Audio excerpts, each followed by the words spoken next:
Alors, dans un premier temps, pour réaliser un projet immobilier en Algérie, il y a plein de règles à savoir, notamment en Algérie, concernant la partie administrative.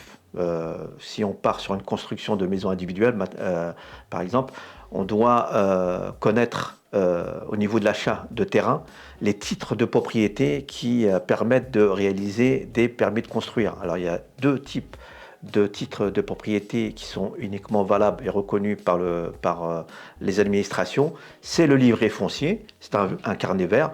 Sur le livret foncier, il peut être inscrit terrain agricole ou terrain constructible. En l'occurrence, pour une construction de maison individuelle, il faut que ce soit écrit constructible, El-Bina en arabe. Ouais. Et ensuite, il y a plein de règles qu'il faut savoir.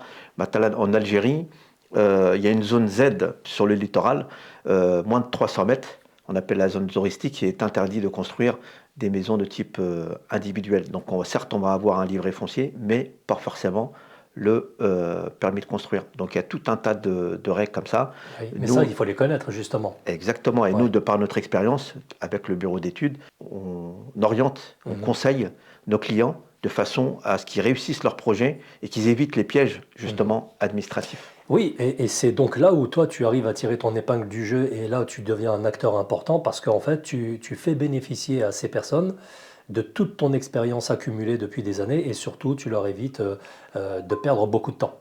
Exactement. Tout ce que le cheminement que j'ai réalisé en Algérie depuis une quinzaine d'années, voire plus, les clients actuels, je leur évite énormément de perte de temps et de perte d'argent dans leurs projets et surtout beaucoup de désagréments administratifs. Des surprises, ouais. Des surprises administratives.